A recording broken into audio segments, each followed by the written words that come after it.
Hello everybody, I'm Paul Beckwith, and about a week ago I filmed a video followed by a second video on Antarctic sea ice collapse being due to rising salinity of the southern oceans around Antarctica. And this finding went completely against what the computer models, the simulations, and scientists thought would happen. They thought, as we get more and more melting of sea ice and calving of glaciers around Antarctica, the water would be fresher and therefore would be more susceptible to freezing, easier to freeze. So Antarctic sea ice increased about 1.5% per decade for many, many decades up until 2015 when it fell off a cliff. And since then, we've seen more and more salt in the surface water around Antarctica, which inhibits the growth of sea ice. So sea ice has been dropping off a cliff. Also, this high salinity is, we know that water deeper down is warmer and saltier, and basically when you remove the freshwater cap in the water around Antarctica, the saltier, warmer water from below can come right up to the surface and mix with the surface water, releasing heat and basically releasing carbon as well. So the carbon sink of the Southern Ocean appears to be failing. Now, there are lag times associated with these things, but we're seeing serious changes occurring in the Southern Ocean. So I wanted to talk a little bit more about that, about some recent papers on that, and then also relate it to the AMOC, because there was a recent study arguing that the AMOC may not be as susceptible to failure as we previously thought. But one of the conditions for a strong reduction of the AMOC, the Arctic Meridional Overturning Circulation, is a reduction of the SMOC. So that suction, if you like, that pulls down the water to deep, the deep ocean abyss, that whole thing is slowing down, so the pull is getting weaker. And that's one of the conditions for an AMOC failure. So by no means is this a resolved issue. There's a lot more questions and answers, and I've been reading some recent papers to try to throw a little bit more light on this issue.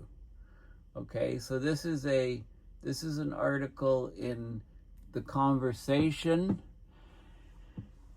published June 30th, completely unexpected. Antarctic sea ice may be in terminal decline due to rising Southern Ocean salinity. So this is a very good recap of what I talked about in a video a week ago and 5 days ago. The ocean around Antarctica is rapidly getting saltier at the same time as sea ice is retreating at a record pace. So since 2015, Antarctica, we've lost sea ice around Antarctica similar to the size of Greenland. That's huge amounts of sea ice. That ice hasn't returned, marking the largest global environmental change on the planet during the past decade. So this is a very, very significant change in the climate system of the Earth. This finding caught people off guard. Melting ice typically makes the ocean fresher, but new satellite data from the Europeans shows the opposite is happening, and that's a big problem, and it's been happening for the last decade, since 2015. Saltier water at the ocean surface behaves differently than fresher water. It draws up heat from the deep ocean. Basically, you get rid of the stratification cap. Lighter, fresher water on the surface, saltier, denser water down below. When the fresh water vanishes from the surface and the salt water comes up from below, it brings heat and salt. So it's much harder for the sea ice to regrow. The loss of the Antarctic sea ice has global consequences. Well, local consequences: less sea ice means less habitat for penguins and other ice-dwelling species. More of the heat stored in the ocean is released into the atmosphere when ice melts. Now, we know over 90% of global warming is ocean warming. That heat is warming the ocean, and when the ocean no longer captures that heat and sequesters it to great depths, then this becomes a huge problem because more of that heat will warm up the atmosphere. So more of the heat stored in the ocean is released into the atmosphere when the ice melts. That increases the number and intensity of storms. It accelerates global warming. So we're getting heat waves on land. We're getting more melting of Antarctic ice sheets, and that raises sea levels, of course. So this new study, which I talked about in depth about a week ago and 5 days ago, shows that the Southern Ocean is changing, but in a different way than we expected. So we've seemed to have passed a tipping point and entered a new regime or a new state defined by persistent sea ice decline around Antarctica, sustained by this newly discovered feedback loop of warmer, saltier water around Antarctica, so the sea ice just doesn't form as readily. So it's hard to monitor the Southern Ocean, right? It's one of the most remote and stormy places on Earth, covered in darkness, of course, for several months a year. So thanks to new European Space Agency, the ESA satellites, and underwater robots and drones, they stay below the ocean surface, measuring temperature and salinity. We can actually observe what's happening to the oceans around Antarctica in real time. So this was a University of Southampton team working with Barcelona Expert Center, European Space Agency. They developed new algorithms to track the ocean surface conditions in the polar regions from satellites. So by combining the data from satellites, ground truthing it with data from underwater robots, they got a 15-year picture of changes in ocean salinity, temperature, and sea ice, and that paints an astonishing or alarming picture. Around 2015, surface salinity in the Southern Ocean began rising sharply just as sea ice extent started to crash. So this reversal of sea ice, you could see a growth. This is from 1980 onwards, an increase of about 1.5% per year, quite a bit of variation, and then lurch. It looks like something broke in the system. 2015 is right here. You got a collapse of Antarctic sea ice, and it's continued to decrease, and it hasn't recovered. For decades before 2015, the surface water was getting fresher and colder, helping the slow expansion of sea ice. Okay, but that's reversed. So think of the Southern Ocean as a series of layers. Normally the cold, fresh surface water sits on top of warmer, saltier water deep below. This layering or stratification traps heat in the ocean depths. It's almost like a cap, keeping the heat down below. That keeps the surface waters cool and helping sea ice form. But that's not happening anymore. The saltier water on the surface, of course, is denser. It's therefore heavier. So when the surface waters of Antarctica are saltier, they sink more readily, stirring the ocean's layers and allowing heat from the deep ocean to rise. This is the SMOC rising that I talked about in the first two videos. This upward heat flux can melt the sea ice from below, even during the winter, making it harder for the sea ice to reform. This vertical circulation also draws up more salt from deeper layers, so it reinforces the cycle. It's like a vicious feedback. You get a powerful feedback loop. More salinity brings more heat to the surface, melting more ice, which then allows more heat to be absorbed from the sun because you don't have the ice reflecting the heat. You have the open ocean absorbing the heat. So this was seen firsthand in 2016, 2017 by the researchers because we had a return of what's known as the mod rise polynya. It's a gaping hole in the sea ice. It's nearly 4 times the size of Wales. For comparison, these are British scientists. They compare everything to Wales. It last appeared in the 1970s and then hasn't been seen since then, and now it's reappeared. So losing Antarctic sea ice is a planetary problem. You might recognize this saying, what happens in Antarctica doesn't stay there, right? I came up with the phrase, what happens in the Arctic doesn't stay in the Arctic. It's not like Las Vegas many, many years ago, and it's even on t-shirts that I've been flogging recently. So losing Antarctic sea ice is a global planetary problem. The sea ice acts like a giant mirror reflecting sunlight back into space, right? You could have up to 90% plus reflection. When there's no sea ice and open ocean, now you only have less than 10% reflection. So it's a huge reversal or tipping point in albedo or reflection.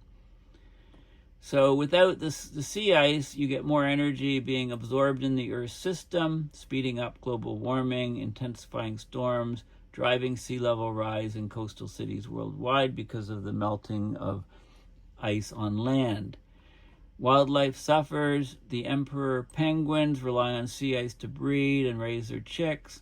Tiny krill, which are shrimp-like crustaceans that form the foundation of the Antarctic food chain, as food for whales and seals, feed on algae that grow beneath the ice. Without that ice, the entire ecosystem starts to unravel.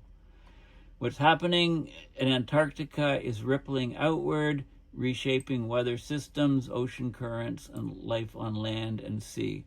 So Antarctica is no longer the stable, frozen continent we once believed it to be.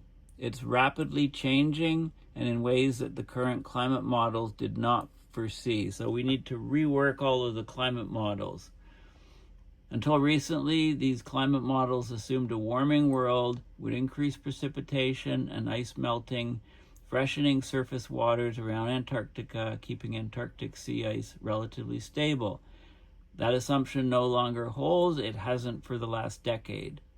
The salinity or saltiness of the surface waters rising, the ocean's layered structure is breaking down, sea ice is declining faster than expected. So, we need to really find ultimate drivers of this 2015 salinity increase. A lot more research on the Antarctic system and how it fits into the overall climate system. We need to keep watching. We need more data, yet ongoing satellite and ocean monitoring is threatened by funding cuts, especially for U.S. Monitoring systems. These monitoring systems give us sort of an early warning signal, a planetary thermometer, and a strategic tool for tracking a rapidly shifting climate. Without them, we're basically in the dark. Okay, so this is an excellent article, which I thought I would bring to your attention. The links are in the description. Now, some of the changes that are occurring in the Southern Ocean, we can see here. There's a paper which Pacific subdecadal sea surface temperature variation contributed to recent Antarctic sea ice decline. I'll show you that paper in a minute, but this is just some important figures. This is data from mostly 50 to 65 degrees south. Why? Okay, well, this is the 50 degree south line here. This is a 60 degree line. This is a 65. So most of the data is for this region here, which is where the ocean currents are circumventing Antarctica. Okay, so, and you can see the temperature anomalies that are occurring 2004 to 2023. You can see warming of the ocean down to depths of 400 meters, 500 meters. And the Southern Ocean, then you can partition it and look at particular regions of the Southern Ocean.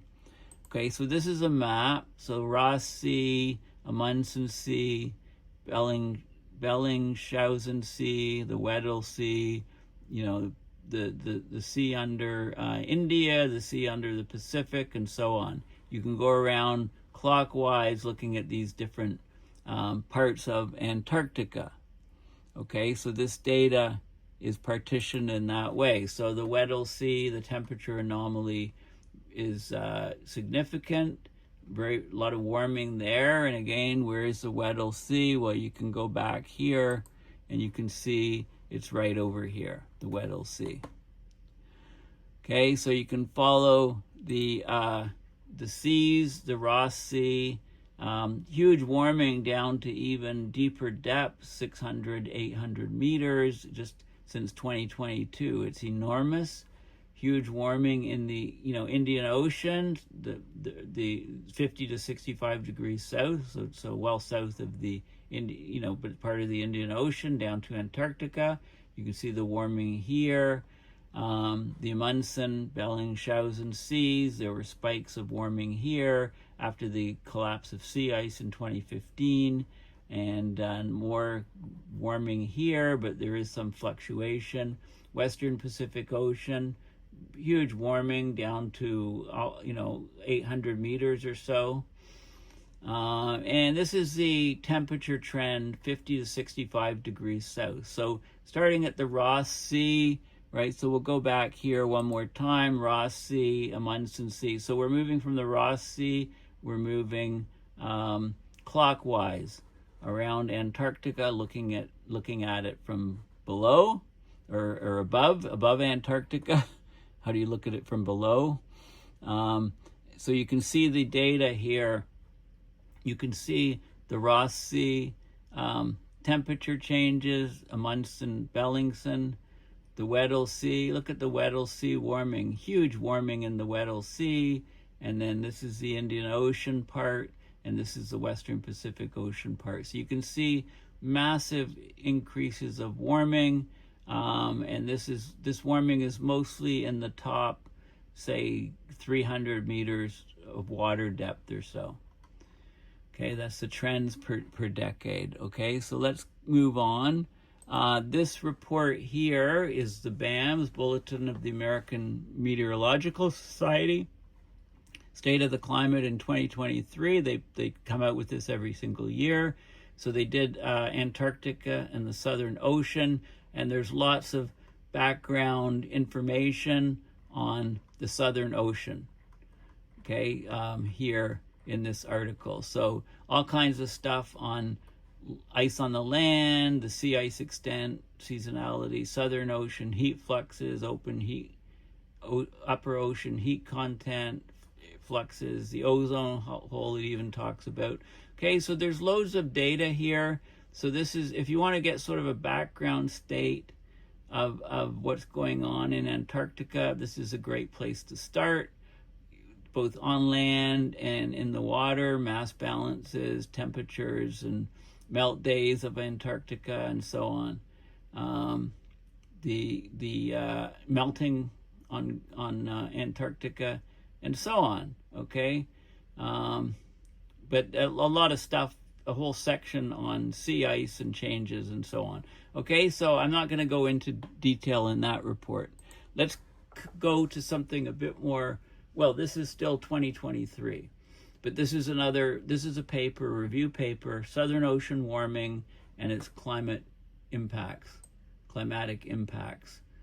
Okay, it talks about the things that are changing in Antarctica, and there's lots of good illustrations. So here we have the sea ice. This is the ice sheet here.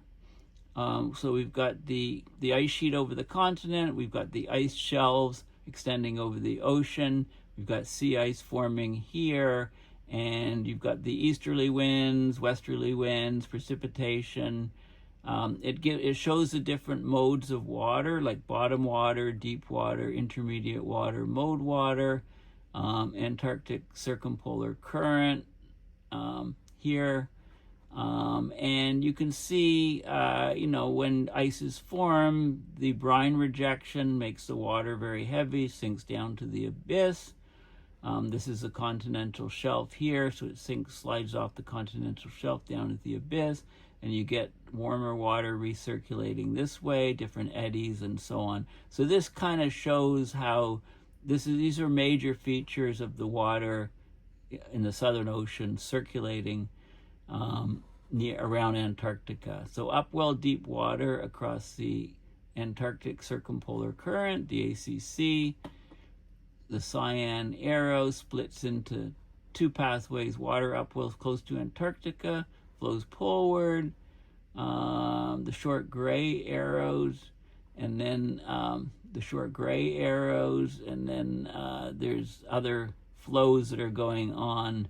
Sea ice formation, denser water sinks to the bottom, etc. And equine flows, eddies. Okay, there's all kinds of complexity, but the details are all there. And then it shows you these are some of the trends, observed ocean heat content, 0 to 1500 meter trends. So this is the joules per square meter. So you can see where the oceans are heating around Antarctica, and then profiles through with depth as a function of latitude. And this is the Antarctic sea ice extent up to 2020, and you can see the 2015 collapse, and it's dropped even lower in the last couple of years. So all of the important data is there. Heat fluxes, different currents, and so on. Okay, Southern Ocean delayed warming, the effects on heating, latent heat release to the atmosphere, and things like that, weather patterns. Of course, it's all connected, right? Okay, so this is a great paper. And then this is a paper, Pacific subdecadal sea surface temperature variation contributed to the recent Antarctic sea ice decline. And I've already shown you some of the figures here. First of all, this is the sea ice extent anomaly. These are the sea ice concentration changes. There's atmospheric changes, jet stream changes, surface air temperature, sea surface temperature trends, the IPO, interdecadal Pacific oscillation patterns, precipitation trends, dry areas, wet areas, etc. The ENSO changes, and then you get the data here. I think it's further down where I showed you some of the data already. Yeah, this sort of thing. Okay, you'll recognize this figure here. The changes of the different, as you move clockwise around Antarctica, these are all the different anomalies that I discussed earlier. Okay, so they're all in this paper. Okay, and then we can move to the northern hemisphere. We can look at the Atlantic currents, the AMOC, etc.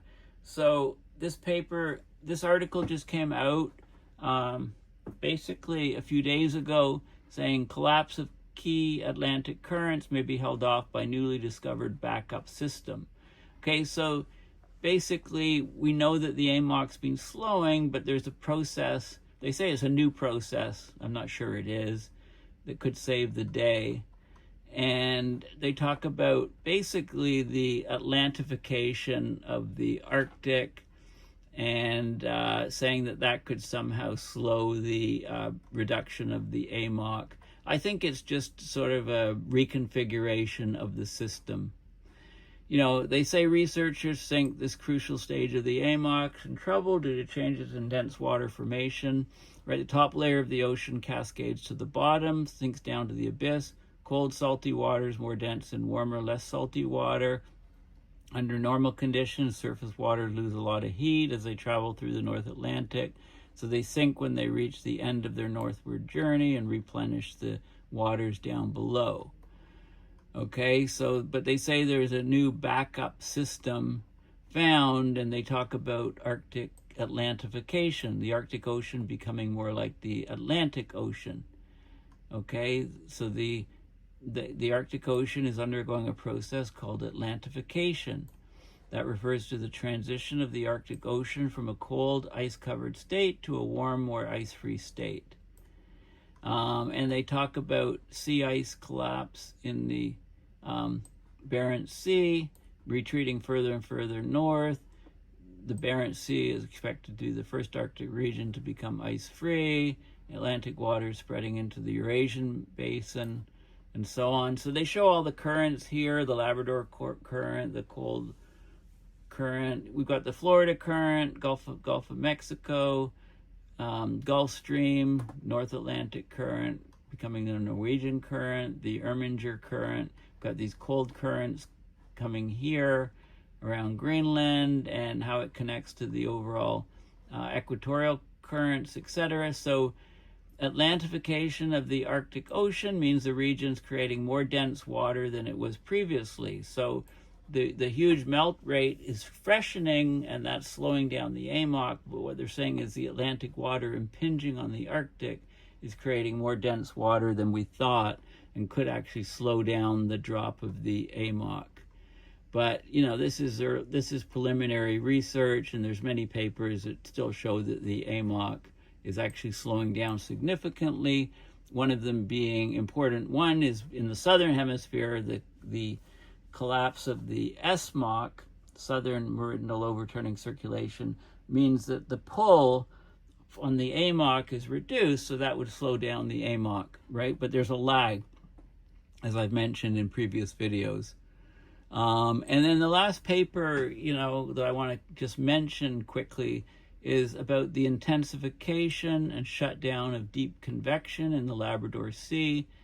And this is there's changes in the atmosphere and freshwater dynamics, and this is all part of the AMOC slowing. I mean, a big part of the water in the AMOC, driving the AMOC, occurs in this deep convection, the water going deeper and deeper in the Labrador Sea. So the Labrador Sea winter convection forms a cold, fresh, and dense water mass. Labrador seawater that sinks to the intermediate and deep layers spreads across the ocean. There's multi-year cycles of intensification or deepening of the water downwelling in the Labrador Sea, and there's years where there's relaxation or shoaling, the water doesn't descend as much. And they looked at Argo floats, ship-based observations. They looked between 2012 and 2023. The highest winter cooling for the 1994 to 2023 period was in 2015. The deepest convection for the 1996 to 2023 period was in 2018. Convective mixing continued to deepen after 2015 because the water is preconditioned to be susceptible to deep convection for 3 more years, they found out. So they found out there's lags between what's happening above the ocean and what's happening within the ocean. They found that the largest and densest class of Labrador seawater was, since 1995 occurred, and then convection weakened. There was rapid shoaling, shallowing of the deep convection by about 800 meters per year in 2021 and 2023. Okay, so this is very concerning. In 2021, a collapse and an eastward shift of the stratospheric polar vortex contributed. There was a weakening and shift of the Icelandic low, so low surface cooling and convection depth, right? It looked like the AMOC was on its last legs. In 2023, convective shutdown was caused by extensive upper layer freshening originating from extreme Arctic sea ice melt due to Arctic amplification of global warming. Okay, so they talk about things like that, trying to find reasons. Remember the global warming hole where the scenario says the Greenland is cooling. So they looked at, they collected data by putting shipborne CTD casts into the water, measuring water properties throughout the water column. These are the Argo floats collecting data. You can see the Eastern Greenland current, Western Greenland current, Baffin Island current, Labrador current coming down here, and North Atlantic current coming this way. different water temperatures shown on the color map here. And you can look and see what the salinity is like in that region near the surface, deeper, sort of mid-water depths and deeper water depths. And there you can also, you can track the water, so you can observe temperature, salinity, and density of water. This was in 2018. The subscript is where the water here is formed in 2018. Here, the remnants of this 2018 water still can be seen in 2019. This is a new 2019 formation of the water. 2020, 2021, 2022. So you can track the changes in temperature, salinity, and density, and they can track things here with depth over time, and you can see big, huge shifts and changes in the response through in the parameters through the water column. Okay, and there's loads of data here in this paper on this specific region, and this region is very important for this region is very important for the downwelling to drive the AMOC, the Atlantic Meridional Overturning Circulation. So there's lots of data on how that is changing. So I just wanted to bring all of these things to your attention. And this particular article, like I said, is really good because this was completely unexpected to models, climate scientists, etc. And it's been underway, these huge shifts, since 2015. So we're going to bear the brunt of the consequences, moving forward. Okay, well, thank you for listening. Please consider going to my website, paulbeckwith.net, and donating to my PayPal to support my research and videos. Thanks again, and bye for now.